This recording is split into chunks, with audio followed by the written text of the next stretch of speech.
How have Scandinavian naming traditions changed over time? Have you ever wondered how names shape our identities and reflected cultural shifts? In Scandinavia, naming traditions have transformed significantly over the years, showcasing a fascinating journey. Let's take a closer look at how these practices have evolved. For many centuries, Scandinavian names were primarily based on patronymic systems. This means that a child's surname was derived from their father's first name. Sons typically added sen in Denmark and Norway or son in Sweden, while daughters used datter or daughter. For instance, if Lars Anderson had a son named Hans, he would be known as Hans Larsson. Meanwhile, his daughter Anna would be called Anna Larsdatter. This system highlighted family connections, but also led to frequent changes in surnames with each generation. When it came to naming children, the firstborn was often named after grandparents. The first son would take the paternal grandfather's name, and the first daughter would take the maternal grandmother's name. If a child passed away young, their name was frequently reused for the next sibling of the same sex. This practice can complicate genealogical research, as names may appear multiple times in a family tree.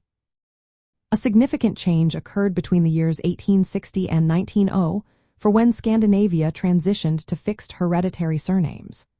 Urban areas adopted these permanent names first, while rural regions continued using patronymics for a longer time. Nobility played a role in this shift, as families like Lagenhufvud and Svinhufvud created permanent surnames based on heraldic symbols. By the early 20th century, laws were established to standardize surnames, requiring families to pass down a single name. Today, contemporary Scandinavian surnames can be categorized into three main types. The first includes patronymic holdovers like Anderson and Johansson, which remain as common but are now inherited. The second category consists of nature or occupation-based names, such as Berg meaning mountain or Smed meaning smith. Lastly, noble-inspired names like Hummerhelm, which translates to lobster helmet, serve as historical markers. Another interesting aspect is how gender and marriage practices influenced naming traditions.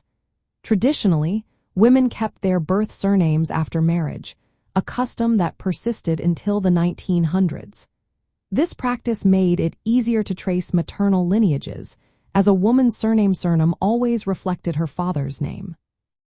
For those interested in genealogy, it is essential to consider regional variations and timing. Records before 1850 typically used patronymics, while documents after 1900 often show fixed surnames. The overlap period from 1860 to 1900 may include both naming styles, so cross-referencing church records and census data is crucial. Understanding these patterns can help clarify familial relationships and avoid misattributing identities. While Iceland still maintains patronymics, most Scandinavians now use fixed surnames. However, the tradition of naming children after relatives continues, preserving a cultural connection to ancestral practices. This blend of old and new reflects how Scandinavia honors its heritage while adapting to modern norms.